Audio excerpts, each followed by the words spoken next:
Саламатсыздар ма? English for Absolute Beginners, яғни ағылшынды нөлден бастап оқитын сабағымыздың екінші сабағын бастаймыз бүгін. әрпінің оқылуын ары қарай жалғастырамыз, иә? әрпі екпін түспейтін буында тұрса, дыбысын береді. Екпін түспейді дегеніміз, екпінді білесіздер, иә, ударение. Біздің қазақ тілінде екпін тек сөздің соңғы буынына түседі, бала, балалар деген сияқты. Ал ағылшын тілінде, орыс тілінде екпін буыннан буынға қыдырып жүреді. Сондай сөздердің бірі, яғни екпін түспей тұрса, онда әрпі болып оқылады. Мысалы үшін климат, climate, мит деп оқылады. Climate демейміз, экранда сөз тұр, иә, mate деп оқу керек негізінде ереже бойынша, бірақ бұл ережеге бағынбайтын сөз. Сондықтан да climate деп оқимыз, climate. Сурет, image, ауыл, village, жүк, luggage, багаж, чемодан. Sunday, жексенбі, mountain, тау. Ендігі келесі әріп D, D, T, N әріптерінен кейін екпінсіз буында әрпі оқылмайды, немесе бейтарап деген дыбысты береді. Оны табиғи түрде өзіңіз солай айтып кетесіз. Бұл сондай қатты ереже емес. Бұл ережені мен жаттауым керек деп ең басында шошымаңыз. Басында ақпарат өте көп, еске сақтай алмайтын сияқты көрінеді, бірақ біраздан кейін сіз оған үйренесіз. Оңай болады бәрі. Мысалы үшін металл, metal, металл демейміз. Келесі сөз шатақ, жанжал, сойқан деген сөз. Scandal, скандал демейміз. Scandal, нейтральный, бейтарап дыбысы деп естіледі. Келесі әдеттегі деген сөз. Usual. Осы сөзге мән беріңіз. S деген әріп жазылып тұрда, ол usual деп оқылмайды, ол usual деп оқылады. Еске сақтайтын сөз. Usual, әдеттегі. Белгі, signal, медаль, medal, соңғы final, ұлттық, қандай да бір елдің азаматы болу, national. Ары қарай кеттік. әріпі мен әрпі бірге тұрса, өздеріңіз экраннан көріп отырғандай. әріпі мен әрпі бірге тұрса, онда олар O деген дыбысын береді. Мысалы үшін қараңыз, тамыз деген сөзді аугуст деп жазамыз, бірақ огас деп айтамыз. Келесі, күз деген сөзді аутумын деп жазылып тұр да, жеке-жеке айтсақ, autumn, бірақ оны біз айтқанда autumn деп айтамыз. Autumn. Келесі, қыз бала daughter, қиынырақ сөз, жазылуы күрделі, бірақ айтылуы daughter. Өте жаман, жеркенішті деген сөз awful. Жақ, Joe. Ары қарай кеттік. Әдетте ашық екпінді буында әрпі, енді әрпін біттік, енді әрпіне көшеміз де, қазақ тілінде ол еге ұқсап тұр. Ол дыбысын береді. Мысалы үшін маған, мені деген сөз me, дарындылық деген сөз genius, біз we, аяқтау, бітіру complete, she, ол деген сөз, бірақ әйел адамды айтамыз ағылшын тілінде, одан кейін he, ол деп аударылады, бірақ адамды айтамыз. Келесі, жабық буында әрпі деген дыбысты береді, оның ешқандай қиындығы жоқ. Мысалы үшін қалам, pen, адамдар көпше түрде men, жұмыртқа egg, қызыл түс red, жаңағы тауық hen, тағы да басқа сөздер бар, қарап отырсаңыздар. Енді тура осы ережеге бағынбайтын сөздер тұр. Оның қасында, мысалы үшін Англия дегенде England демейміз, England дейміз. Ағылшында English демейміз, English дейміз, деген дыбысты береді. Зебра, әдемі, pretty, құпия, secret емес, secret. Келесі. Мен әрпі бірге тұрса, немесе екі әрпін жазсақ, онда ол ұзақ деген дыбысты береді. Мысалы үшін see, теңіз, meet, кездесу, келесі meet, ол Етпен кездесу деген сөз meet деп айтылады. Бірақ не айырмашылық бар? Мән беріп қарасаңыз, әріптерде айырмашылық бар, Кездесуде meet, ал етте meat. Ары қарай. Өтінем деген сөз please, жеңіл easy, қайталау repeat. Шайды көп адамдар tea дейді, tea емес, ол tea. Енді дәл осы ережеге бағынбайтын сөздер бар, ол келесі қарсы бағанда жазылған. Мысалы үшін әдемі деген сөз, кішкене күрделі сөз, жазылуын еске сақтаймыз, айтылуын да еске сақтаймыз. Әдемі beautiful, beautiful. Тежеу, тежегіш, үзіліс, сындыру деген сөз. Break, break. Таңғы тамақ breakfast, breakfast. Терлеу sweat, свитер sweater, тамаша, керемет, ұлы деген сөз. Атақты адамдар туралы айтсақ great дейміз, great.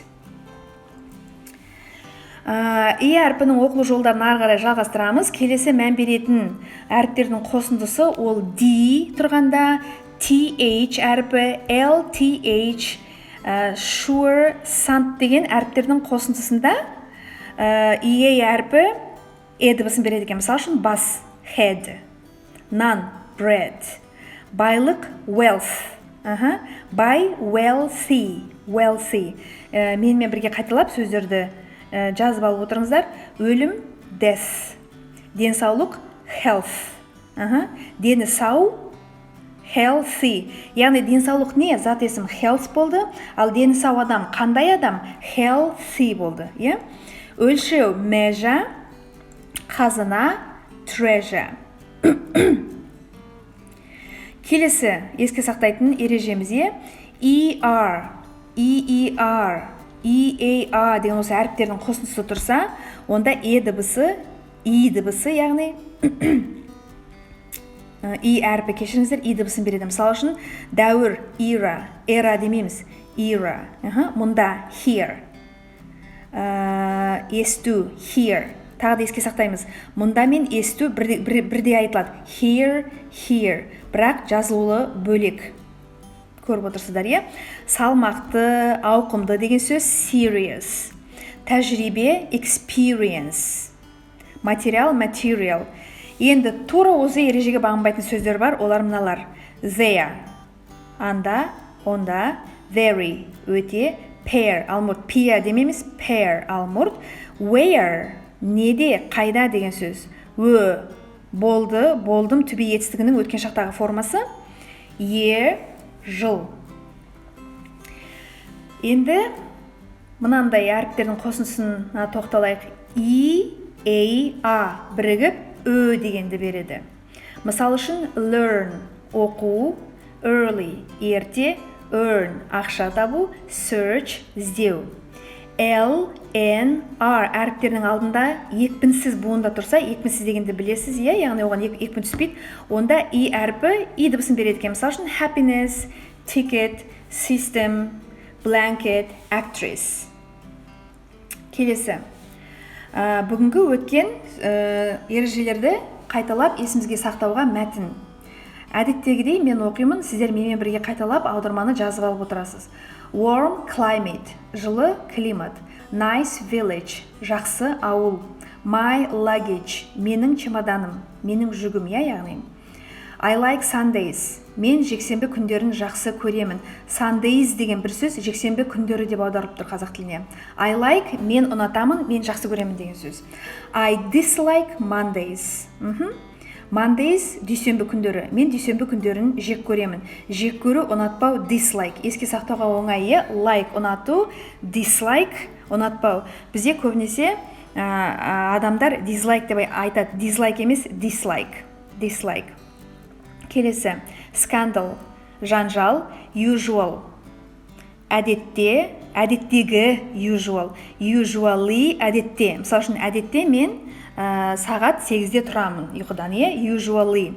Head, бас, bread, нан, measure, өлшеу, treasure, қазына. Here, мұнда, national dish, ұлттық тағам.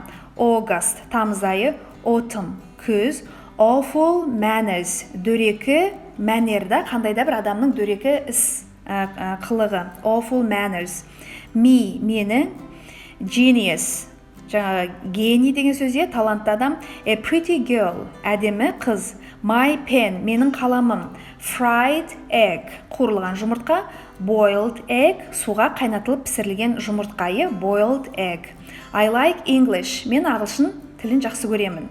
My little secret, менің кішкентай құпиям. Little кішкентай, my менің. secret бүгінгі сөзден өткен сабақ құпия. Red meat, red қызыл, meat ет, қызыл ет.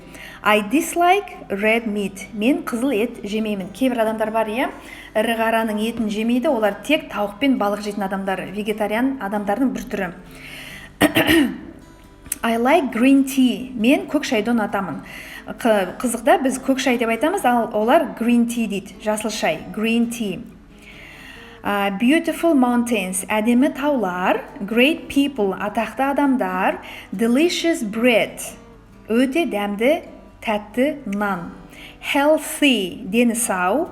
Wealthy, бай. Яғни адам дегенді білдіреді, бұлар зат есім емес, бұлар сын есімдер. Қандай да бір заттың сынын білдіріп тұр. Келесі сөз come here, мында кел, бері кел деген сөз немесе come here. I hear you, мен сені естіп тұрмын. Serious, салмақты. Experience, тәжірибе. I like pear, мен алмұртты жақсы көремін. I like pear. Home, үй. Learn a lot, көп оқы. Get up early, ерте тұр. Find opportunity, мүмкіндік. Find, табу. Find opportunity, мүмкіндіктерді тап. Be happy, бақытты бол. Сонымен біздің бүгінгі екінші сабағымыз аяқталды. Келесі сабақта кездескенше сау болыңыздар.